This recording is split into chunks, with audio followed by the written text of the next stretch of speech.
Well, it's about 9 a.m. here, just after, and I'm in the small town of Bellinzona.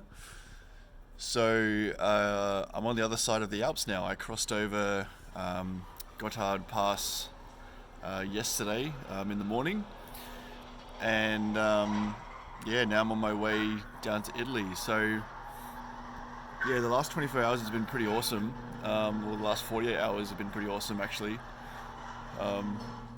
There's a crane working behind here. I'm not sure if you can hear that, but so yeah, yesterday I was in my tent and I slept pretty well on the pass the night before last.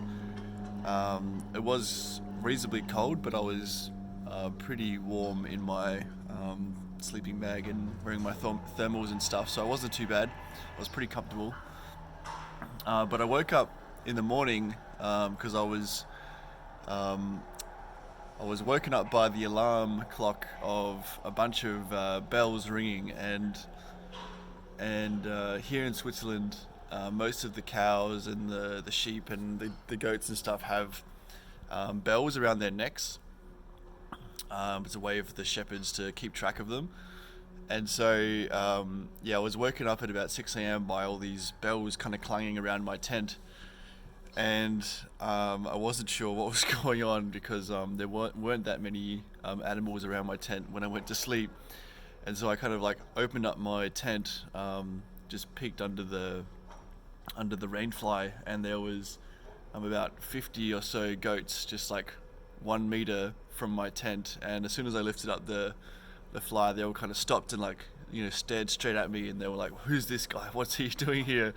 And so that was quite funny. And coincidentally, because I don't usually wake up that early, but because the goats woke me up, I had a chance to look over at the horizon, and then there was an amazing sunrise happening at the same time. So I quickly got out of bed and went down to the lake and managed to catch the last half of the sunrise, which was just spectacular. And I'm really happy those goats woke me up because I would have missed it otherwise. And yeah, it was just one of the most magic moments of my life, probably.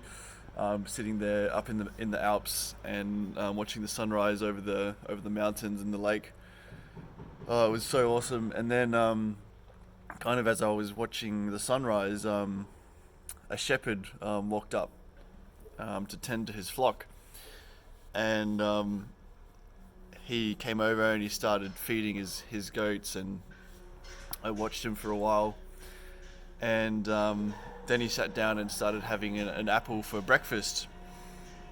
And at this point I thought, well, maybe he'd like some coffee, so I made some coffee and then I offered it to him, and he gratefully accepted it, and then he had the coffee, and once he'd finished his coffee, he came over and gave me an apple, and I didn't want to accept it because I already had a heap of food, but he kind of insisted, so I took it gratefully, and then we started chatting a little bit. And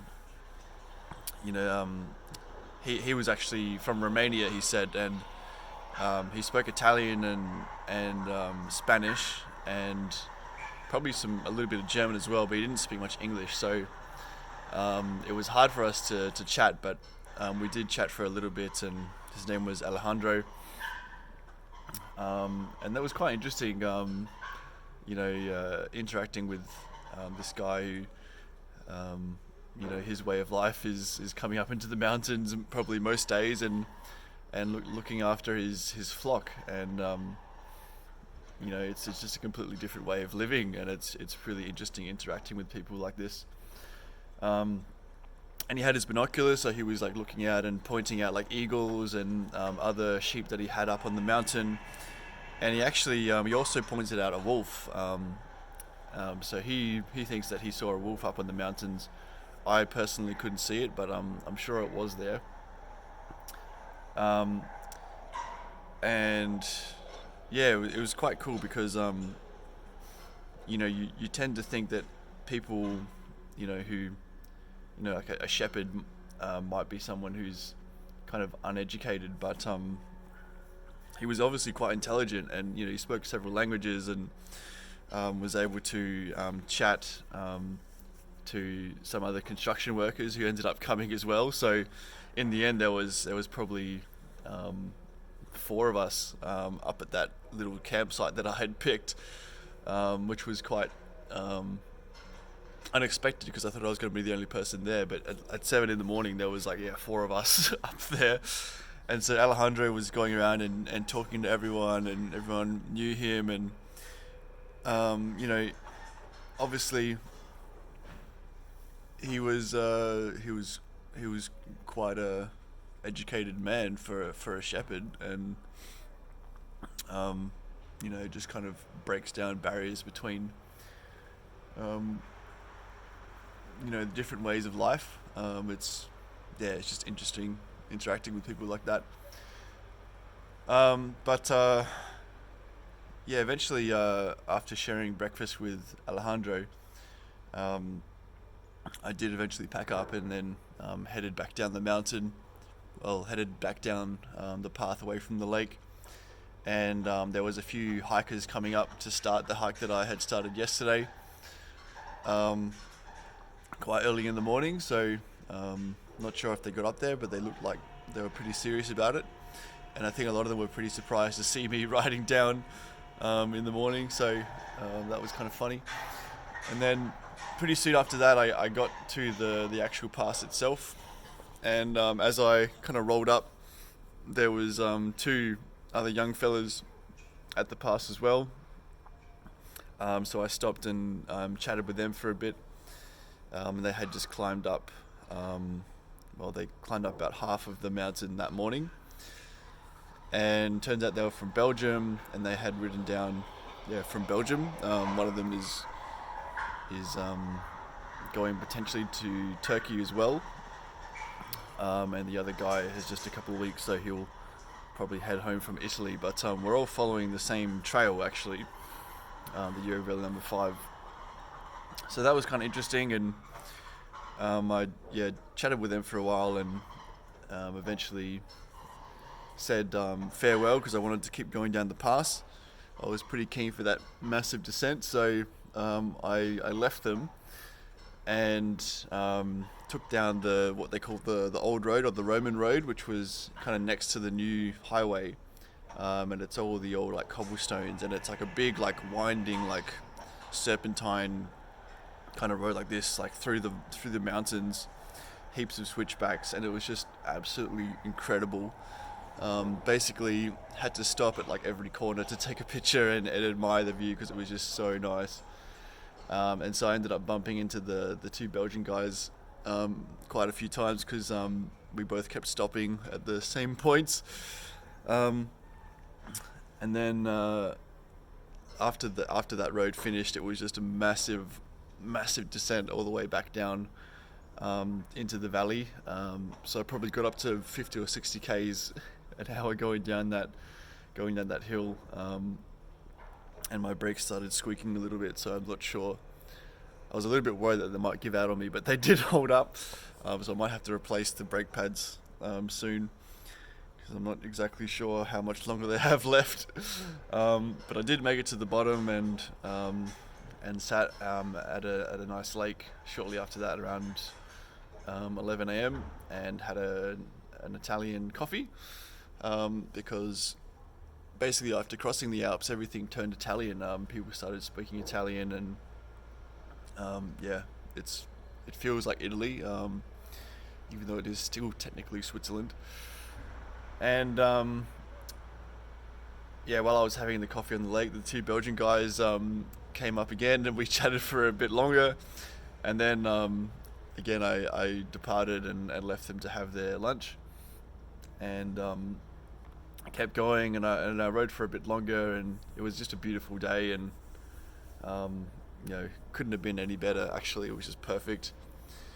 And I stopped for lunch on a bridge and had an amazing view of the valley, and then kept going a bit longer after that, and eventually I got to another bridge, and there was a big tractor in the middle of the bridge, because people were actually, there was some workers like clearing trees underneath the bridge, and the tractor was kind of picking up all the branches they were cutting.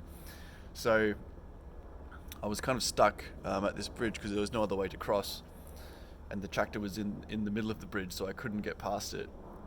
So I was waiting there for probably 10 minutes before I kind of realized they weren't going to move anytime soon, and I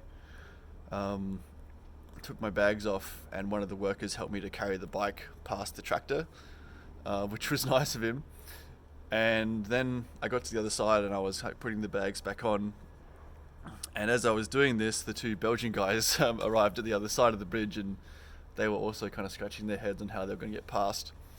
But fortunately for them, there was a big truck waiting as well, so the tractor at this point did move out the way, so they were all able to pass. And at this point,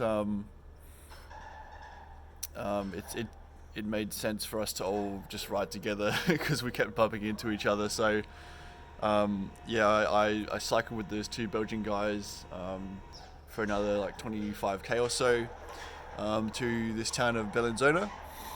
And that was quite nice, having their company. They're both school teachers on a bit of sabbatical as well. So it was cool to chat to them. They're both both 28, so not too big of a age difference. So I got a hair in my mouth. But I did feel like it became a bit of a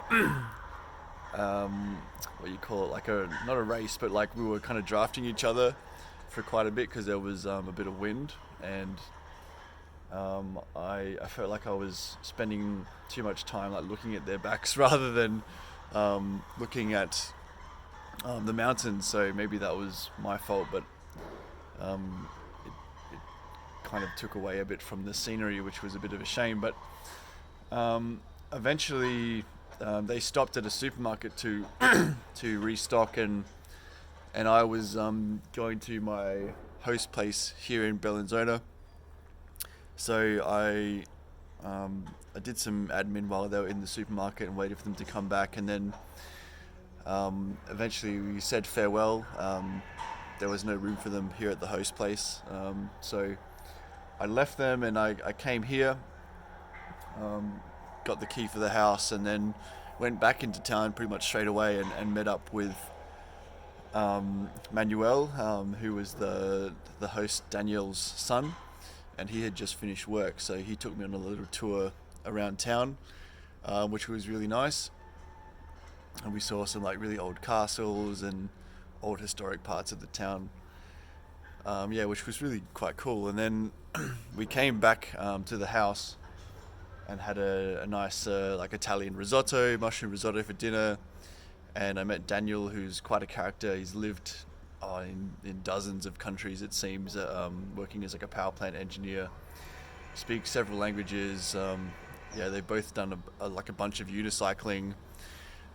So quite fascinating, and I just want to thank Daniel and Manuel for having me. Last night it was really awesome to have a bed and to meet you guys and to have dinner with you. It was really nice. They've both gone to work this morning, and I'm still here, so I better get cracking because it's nearly 9:30 now. So I'm going to head to Como today and hopefully make my way into Italy, and that will be country number 10 of the trip. So pumped for that, and let's see how we go. So I'll talk to you tomorrow. Thanks.